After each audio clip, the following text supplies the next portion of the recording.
Assalamualaikum warahmatullahi wabarakatuh. Hi smart students, how's life today? It's good to be back here again. Now you're watching Smart School program in English class for 12th grade with me, Ibu Haryanti Tamrin. Salam Smart School, generasi smart berkarakter cerdas Ki.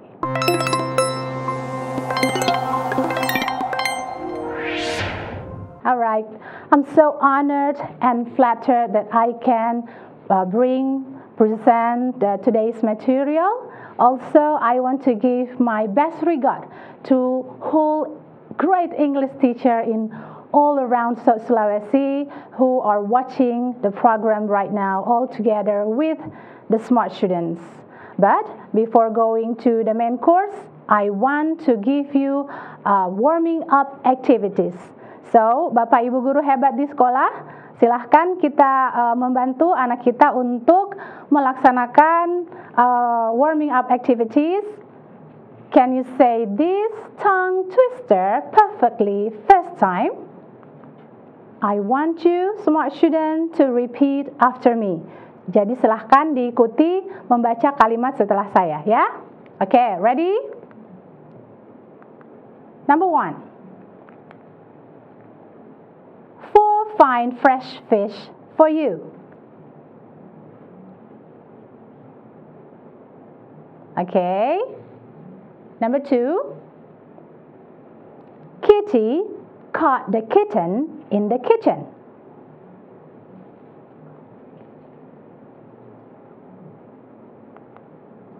Number 3. 6 slimy snails slid slowly seaward.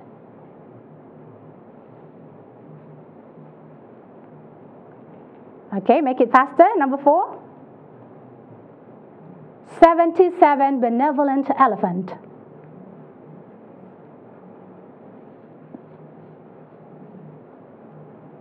Alright, and number 5, the last one, I want you to repeat this sentence 3 times. Red lorry, yellow lorry.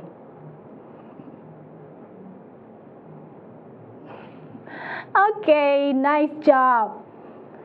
Now let's move to the main point of today's lesson, that we will rehearse of news item text. Of course, at the previous meeting, we've talked about news item and caption. So I want you to relate the news item and caption for my first question. Nah, untuk pertanyaan pertama, can you relate news item and caption?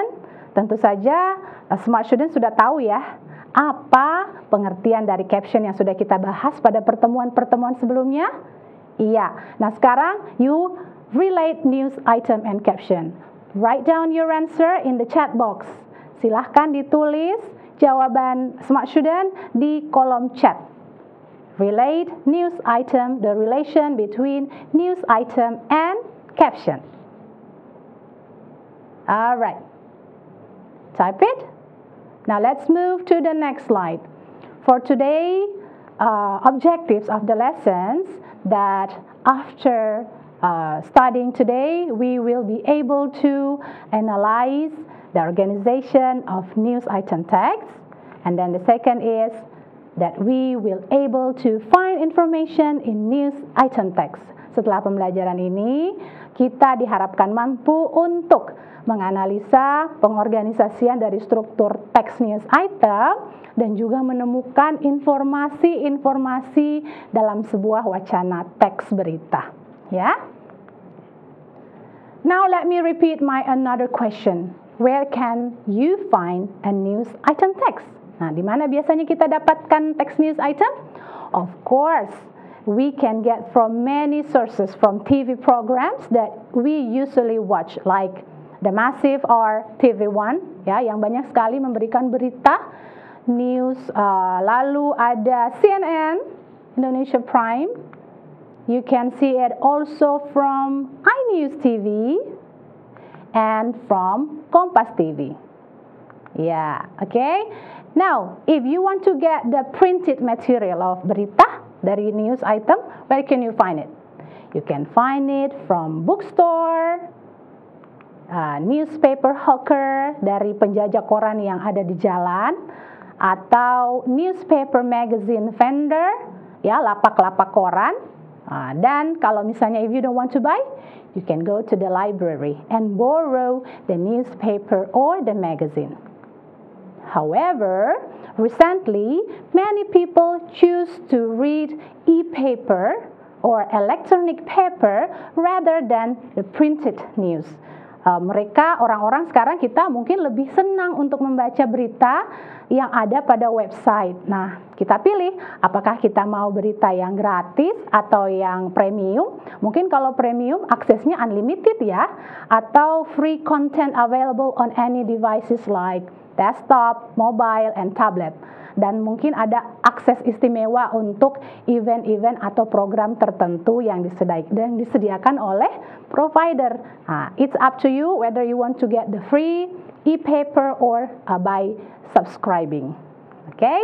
Dan selanjutnya, selain itu tentu of course we can listen the news. Kita bisa mendengarkan juga berita ya. In the past, our grandparents probably get one only source of information. Mungkin hanya satu sumber berita pada zaman dahulu, ketika mungkin televisi belum ada atau belum banyak yang memiliki. They get only from the radio. However, now there are so many news laid down. Probably you can get it from dari podcast, which offers by some platforms, ya. Platforms apa saja sih yang biasa kita dapatkan? Podcast itu bisa kita dapatkan di TuneIn atau dari Spotify, ya, atau bahkan dari YouTube. Juga biasa ada di sosial media. Biasa ada Facebook, Instagram, dan sejenisnya. Oke. Sekarang kita rehearse kembali ya. We rehearse the definition of news item. Pengertian dari teks news item. It is a text that informs the readers about newsworthy or important events of the day. Nah, teks ini menginformasikan kepada pembaca tentang peristiwa atau kejadian sehari-hari yang layak diberitakan atau penting. Nah, kata kuncinya adalah di situ ada ya, informs. Jadi, teks berita itu inform the reader, menginformasikan, memberikan informasi. And also the newsworthy, ya, hal-hal yang layak untuk diketahui oleh halayak. Jadi tidak semua, catatan ya, tidak semua insiden atau event atau kejadian yang layak untuk diberitakan. So inform and newsworthy are the keywords of this definition of news item text. Now let's see the purpose, tujuan dari teks berita. The purpose is to tell the readers about important and up-to-date events, atau menginformasikan kepada pembaca tentang peristiwa atau kejadian penting dan terkini. Iya. Dan kita lihat kembali generic structure. Ayo, generic structure-nya yang pertama apa? Bagian-bagian dari teks berita atau news item. Tentu berita itu ada headline ya. Headline disebut dengan judul, betul sekali. Selanjutnya bagian kedua adalah main event atau disebut juga dengan newsworthy event. Yang ketiga ada yang namanya background event or elaboration. And the last one is source atau sumber berita. Let's have a look one by one. Nah, tadi sudah headline ya. Sekarang kita langsung ke main event atau newsworthy event. Nah, di bagian ini adalah inti berita, merupakan ringkasan dari suatu kejadian atau peristiwa yang diberitakan. Jadi dari newsworthy-nya itu langsung kita bisa lihat, oh berita ini tentang ini. Seperti itu ya. Dan ingat, newsworthy event selalu berada di bagian awal atau di bagian atas berita. Oke, nah selanjutnya adalah background event. Untuk background event adalah bagian yang menceritakan ya detail dari berita itu sendiri.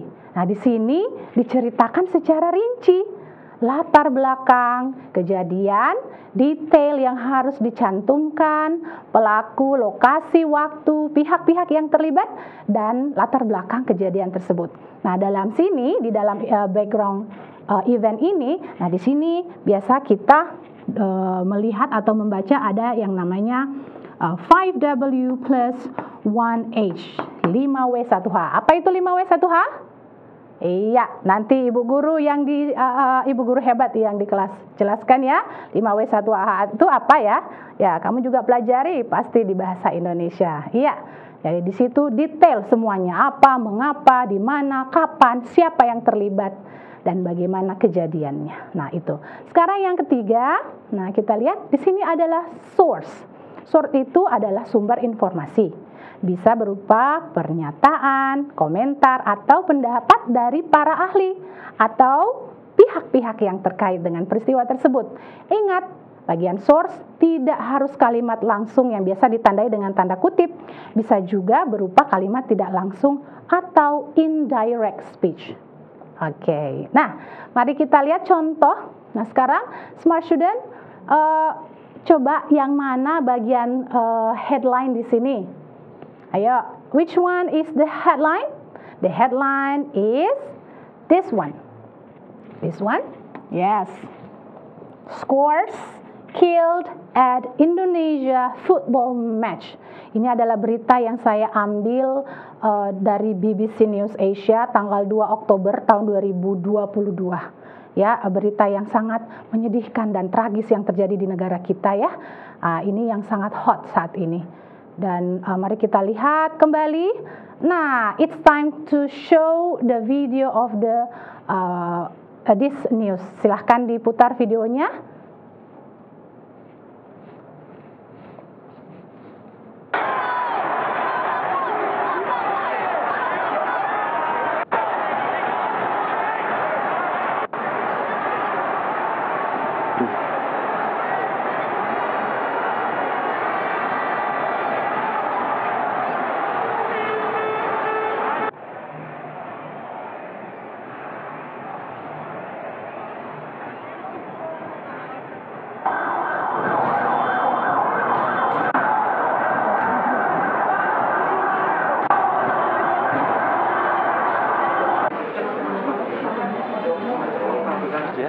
Jaga diri.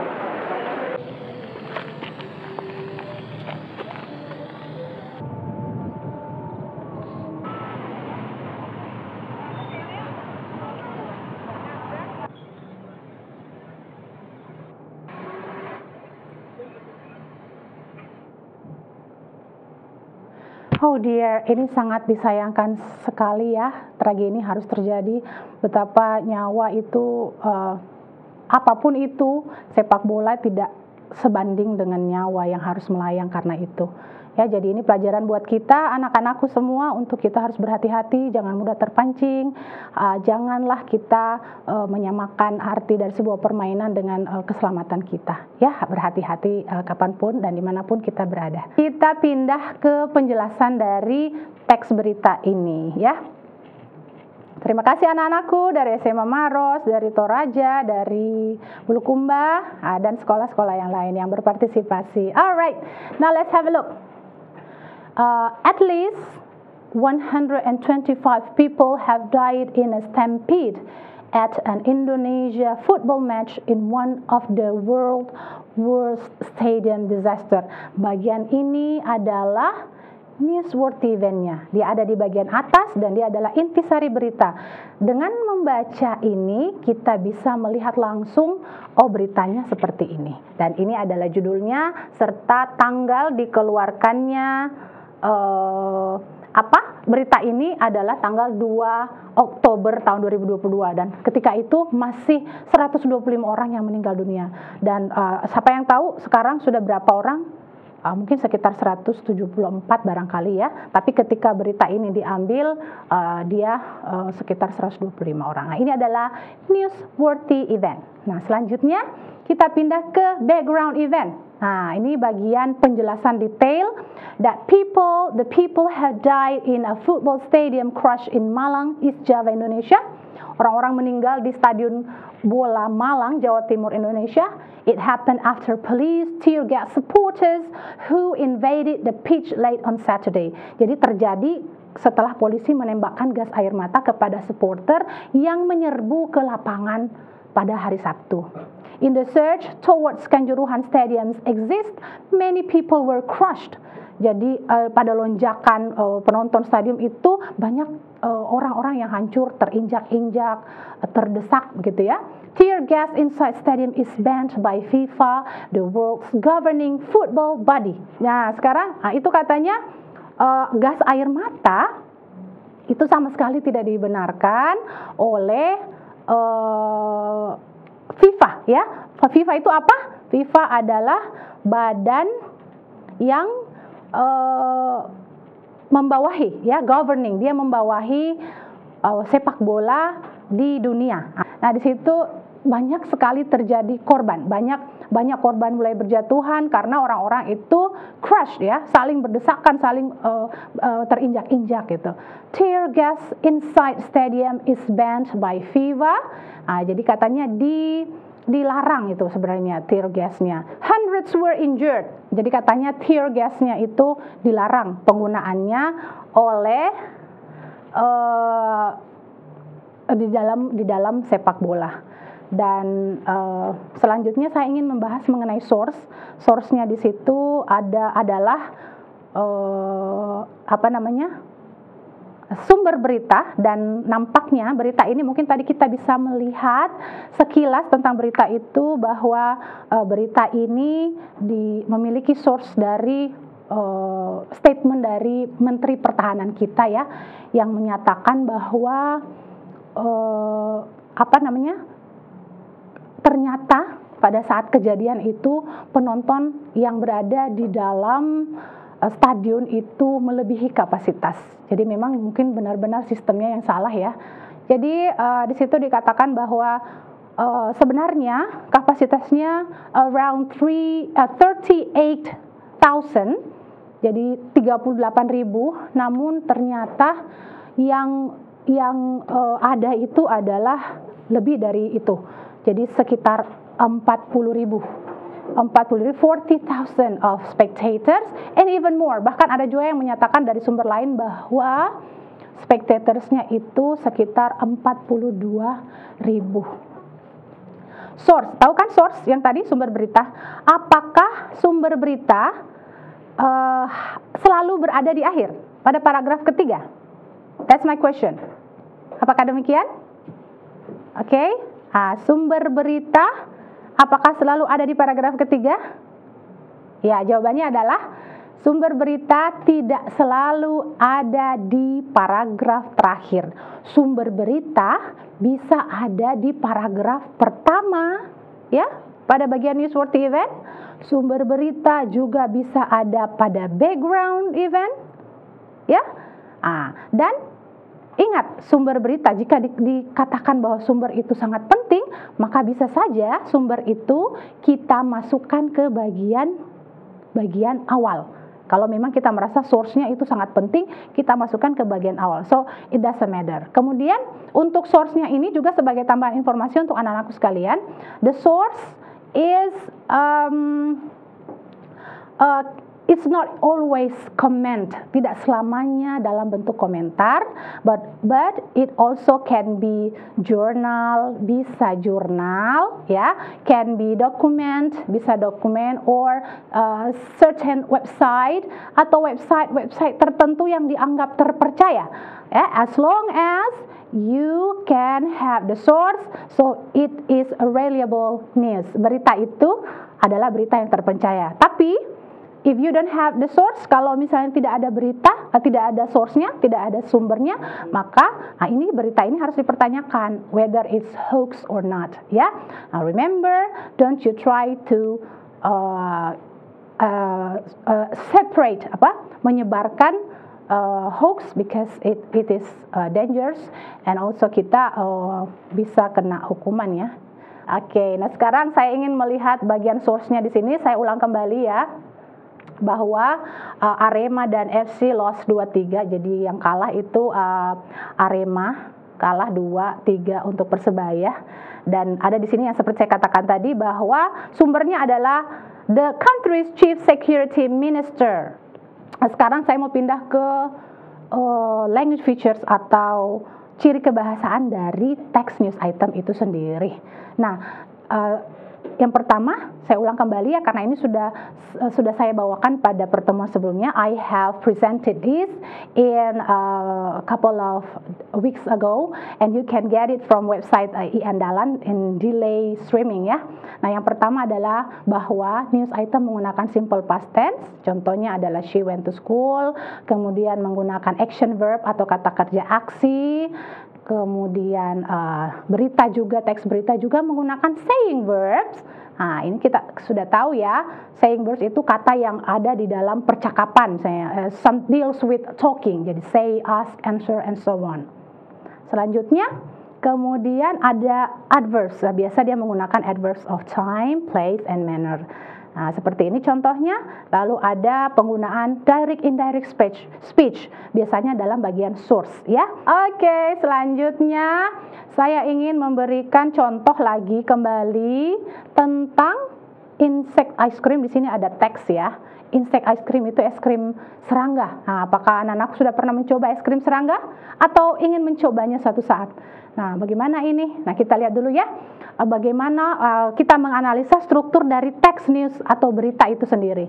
Nah, untuk paragraf pertama tentunya ini adalah bagian newsworthy event. Nah, di sini ya, letaknya di Cape Town, Afrika Selatan, teknisi makanan merubah maggot ulat menjadi es krim. Kemudian dibuat juga jus yang dari ulat yang bahan-bahannya adalah cocoa, coklat, and then put the insects, memasukkan serangga into the ice cream making machine. Wow, amazing. Di dalam mesin pembuat es krim untuk dibuat es krim dengan jus. Ya. Nah, sekarang saya mau memperlihatkan ini paragraf kedua loh, yang kita ketahui bahwa biasanya detail informasi ada mulai dari paragraf kedua, yang berarti dia adalah background information ya. Nah, sekarang di sini ada explain. Nah, explain ini di sini adalah source-nya ya nak. Lalu kemudian, nah ini dia ada source bahwa seorang karyawan menjelaskan bahwa makanan itu katanya bagus untuk lingkungan. Nah, kemudian di sini ada lagi he said. Nah, di sini merujuk kepada profesor. Nah, ini juga ada profesor said. Katanya profesor mengatakan bahwa orang biasanya mau makan burger dari serangga, tapi tidak mau makan es krim dari serangga gitu. Tapi, nah ini adalah jenis source ya. Dia bagian source karena dia sumber informasi dari karyawan, dari profesor. Nah, sekarang selanjutnya, bagaimana dengan ini? Nah, paragraf ketiga, orang-orang yang mencoba, people who try the ice cream say that it tastes like organic or vegan ice cream. Nah, katanya mengatakan bahwa rasanya seperti organic es krim. Nah, dia adalah source. Dan yang terakhir dia ada situ background bahwa katanya toko itu want to spread, ingin mengembangkan cabangnya dari South Africa to other parts of Africa, Europe, and then the United States.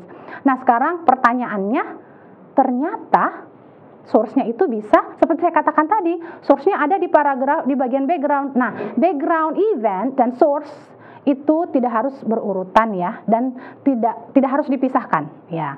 Jadi di sini ada dikatakan bahwa newsworthy event selalu di atas, yang seperti as I stated before, but background and source can be reversed, bisa dibalik-balik ya. Jika source bisa ditulis di awal, di tengah ataupun di akhir. Jika source menyebutkan hal yang paling penting, maka dia adalah newsworthy event. Tapi jika dia menyebutkan yang kurang penting atau rinci, maka bisa jadi itu adalah background event. Dan selanjutnya, source juga tidak harus wawancara langsung. Ini saya sudah sampaikan tadi. I told you before that it's not merely a statement, but also it can be as documents, report, or can be valid situs or books or journal penelitian seperti itu ya. Nah, selanjutnya we still have time. Nah, saya memiliki lagi satu teks, tapi saya ingin membahas soal HOTS yang biasanya dulu ada polanya UTBK seperti ini, dan mungkin UTBK nanti akan berganti dengan literasi bahasa Inggris, tetap menggunakan soal HOTS ya. Nah, sekarang kita lihat, what is the writer's intention in writing this passage? Nah, ini ditanyakan intention. Nah, ini kata kuncinya intention soalnya ya. Nggak usah baca dulu teksnya, kita lihat dulu intention. Tujuannya penulis menulis ini apa, nak? Nah, kita lihat dulu. Jenis soal ini adalah jenis soal determining the purpose. Ya, soal yang menyatakan tujuan. Nah, biasanya kata yang sering digunakan untuk soal yang menyatakan tujuan adalah objective, intention, dan aim. Nah, contoh pertanyaannya seperti ini. What is the purpose of the passage? Apa tujuan teks? The author purpose in writing the text is, tujuan penulis menulis teks adalah, yang ketiga, what is the objective of the passage? Apa tujuannya teks ini? Nah, kalau kita berbicara tentang tujuan, nah, kita tahu bahwa ini ada judul, kemudian ini adalah berita. Nah, pendahuluannya bisa banyak ya kalau soal tujuan. To analyze, menganalisa, to discuss, to elaborate, to persuade, to describe, to review, to entertain, to compare, to deny, and etc. Jadi awalnya pendahuluan dari opsi itu bisa berupa ini semua, ya. Nah, kita tinggal pilih teks apa itu. Nah, kalau misalnya dia teks berita, berarti, nah seperti kita lihat di sini ada to support, tapi dia tidak menggunakan to, dia hanya mengatakan support family, keluarganya Archie. Lalu to propose, nah ini propose, mengajukan usaha upaya hukum legal untuk kehidupan anak itu. Exemplify, memberikan contoh konsekuensi yang buruk dari sosial media. Convince, meyakinkan publik that TikTok is dangerous, meyakinkan publik bahwa TikTok itu berbahaya. And the last one, inform. Nah, dari sini naga-naganya ada nih, inform. Inform kan berita ya, to inform. Nah, mungkin ini jawabannya. People about a boy who died due to a challenge, menginformasikan kepada orang-orang tentang seorang anak yang meninggal karena sebuah challenge. Nah, kalau kita lihat dari judulnya ya, nak, boy dies after a TikTok challenge. Nah, di sini dilihat dari judul saja kita lihat bahwa seorang anak itu meninggal karena TikTok challenge. Berarti jawaban yang tepat adalah iya, betul sekali, bagian E. Jelas, inform people about a boy who died due to a challenge. Ya, selanjutnya masih ada. Iya. Sekarang soal tentang paraphrasing. Tapi paraphrasing ini kita lihat dulu ya soalnya. Archie's mother found him unconscious. Kalau soal paraphrasing ini kita harus mencari inti dari teks itu, ya. Intinya adalah yang dicetak tebal. Ibu Archie menemukannya tidak sadar dengan jeratan di lehernya. Nah, kalau kita berbicara soal teks pertanyaan restatement atau paraphrasing, berarti kita menyatakan inti informasi dalam sebuah kalimat atau paragraf, dan inti informasi harus tetap sama, ya. Nah, contoh pertanyaannya bisa kita lihat seperti ini. Which of the way of saying, bagaimana cara lain mengatakannya yang paling cocok menyatakan ini, kalimat ini paling cocok dinyatakan dengan, dan seterusnya. Dan kita harus memahami statement di dalam pertanyaan, cermati opsi jawaban, dan jangan terkecoh dengan kalimat yang mirip tapi sebenarnya informasinya berbeda, ya. Bisa kita dikecoh oleh kalimat pasif atau antonim ataupun sinonim. Ingat, kuncinya adalah inti dari pertanyaan itu. Yang ini intinya yang bagian sini ya, nak. Archie's mother found. Jadi katanya Ibu Archie menemukan anaknya tidak sadar dengan jeratan di leher. Kira-kira jawaban ini yang mana ya, nak? Which one? A, B, C, D, or E? Silahkan. Kalau bagian A, Ibu Archie tahu bahwa anaknya pingsan dengan kepalanya untied. Nah, kalau untied berarti tidak terikat. Tidak terikat. Nah, ini berarti salah ini. Ya, informasinya kurang tepat. Bagian B, Ibu Arsy menemukan lehernya terikat dan tidak sadar. Tapi di sini ada her. Kalau her di sini, Arsy ini laki-laki, her ini perempuan, berarti bukan ini juga jawabannya. Bagian C, Ibu Arsy menemukan anaknya menggunakan jerat untuk mengikuti challenge, tapi dia tidak mengatakan bahwa anak itu meninggal atau tidak, ya. Jadi ini kurang tepat informasinya bagian C. Bagian D, Arsy's mother, Ibu Arsy tidak sadar menemukan tangan anaknya terikat, ya. Jadi di sini ada son's hand, padahal intinya bukan son's hands tapi head. Oke, nah selanjutnya bagian E, ini dia. Arsy's mother, Ibu Arsy menemukan anaknya koma berarti tidak sadar dong, unconscious, ya berarti benar, ya. Lalu with a belt around his neck, dengan sabuk, ya, di sekitar lehernya, berarti talinya itu bisa saja berupa belt. Nah, berarti di sekitar lehernya, berarti yang paling cocok adalah opsi E. Iya, jadi penulis soal ingin mengecoh kita dengan berbagai antonim dan sinonim. Baik, now I think for quiz kita bisa, anak-anakku bisa, you can do it from you can scan this QR code to make the quiz from quizzes, to take the quiz. Silahkan di scan. Ya, silahkan. Oke, silahkan di scan. Nah, di sini ada banyak soal-soal yang bisa anak-anakku latih untuk kerjakan. Oke, you can drill your ability to do HOTS. Nah, this is the quiz and you can make it through quizzes. Silahkan sekali lagi saya tampilkan QR code-nya. Iya, silahkan di scan kembali, boleh difoto dulu ya nak, silahkan difoto dulu baru nanti kita scan. Oke, 3, 2, 1, done. Now, I think that's all for today's. Hari ini sungguh banyak sekali tantangan dan rintangan ya. But anyway, I think that's all give a better motivation for us to study harder than before. Thank you very much for your nice attention.